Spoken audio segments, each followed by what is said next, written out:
Kalau kita ngomongin Mesir kuno, apa sih yang pertama kali kebayang? Pasti piramida kan? Bangunan super megah yang seolah jadi simbol kekuatan abadi.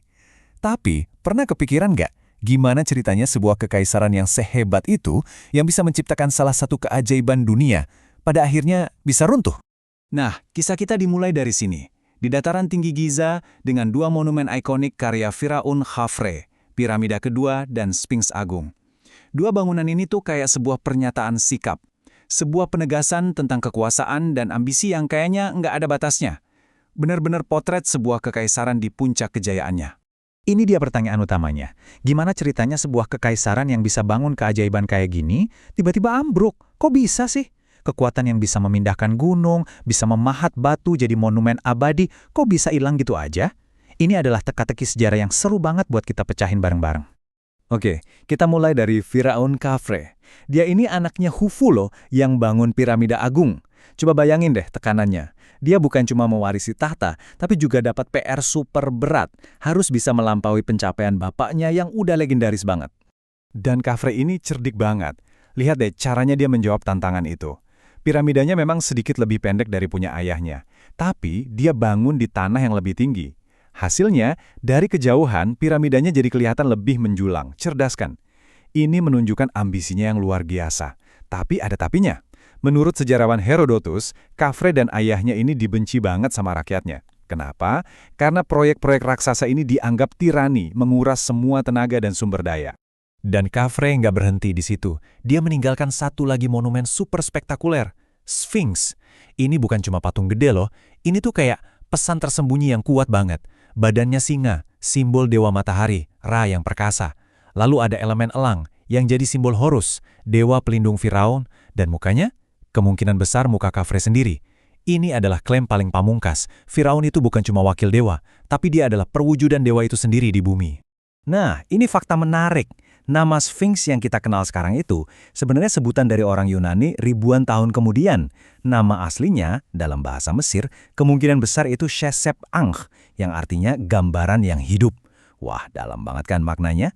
Jadi ini bukan cuma patung mati, tapi wujud ilahi yang benar-benar hidup di bumi. Oke, setelah eranya Khufu dan Khafre yang super megah tapi juga menindas rakyat, terjadi sesuatu yang beda banget.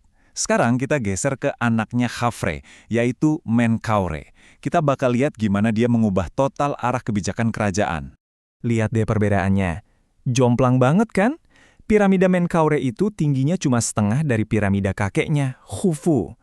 Ini bukan sekedar soal selera arsitektur ya, ini tuh penanda visual yang jelas banget kalau ada pergeseran besar dalam kekuasaan, sumber daya, dan mungkin juga cara berpikir pemerintahannya. Era proyek raksasa yang bikin rakyat sengsara sepertinya sudah selesai. Menurut catatan Herodotus, Menkaure ini kebalikannya banget dari ayah dan kakeknya. Dia membuka lagi kuil-kuil, dia meringankan beban rakyat. Nah pertanyaannya, apakah ini murni karena dia baik hati? Atau jangan-jangan ini langkah politik yang cerdas? Mungkin dia sadar rakyatnya sudah capek banget sama tirani dan bisa-bisa berontak kalau dibiarkan. Perubahan di zaman Menkaure ini jadi titik balik yang penting. Para Firaun mulai sadar kalau kekuasaan mereka ada batasnya. Tapi ternyata ada krisis-krisis lain yang diam-diam menggerogoti dinasti ini dari dalam. Ada cerita yang agak aneh nih yang diceritakan ke Herodotus. Katanya, para dewa justru nggak suka sama Menkaure. Mereka kirim pesan kalau umurnya bakal pendek, justru karena dia baik. Aneh kan logikanya? Seolah-olah Mesir itu ditakdirkan untuk menderita, dan Menkaure dengan kebaikannya malah merusak takdir itu.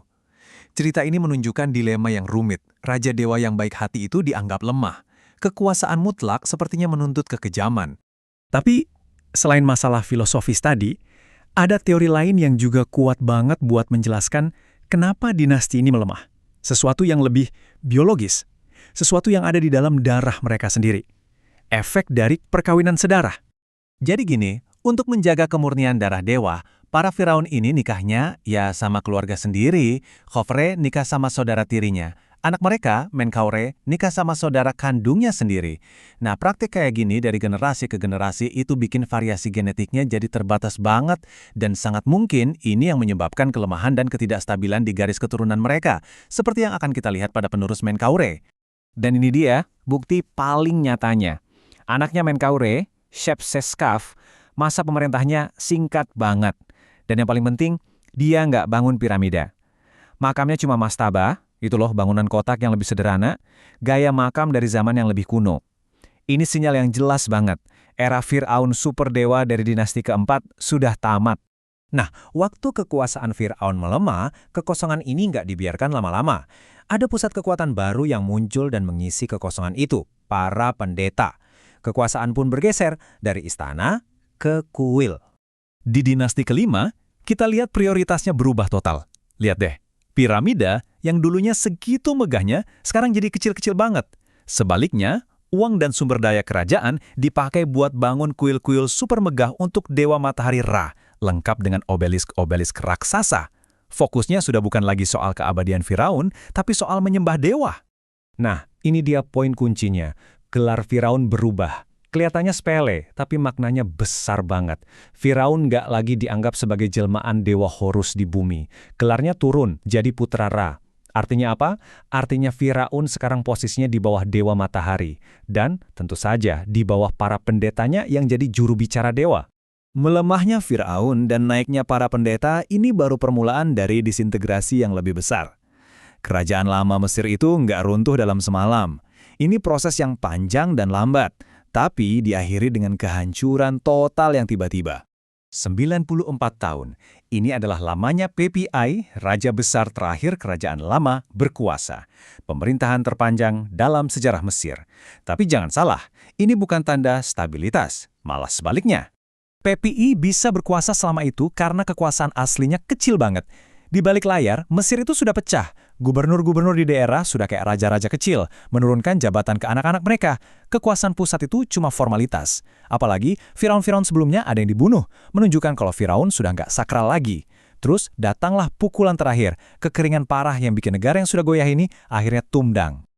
Setelah Pepi II meninggal, kerajaan lama benar-benar hancur. Terus apa yang terjadi? Para sejarawan menggambarkannya dengan satu angka yang mengerikan, 70.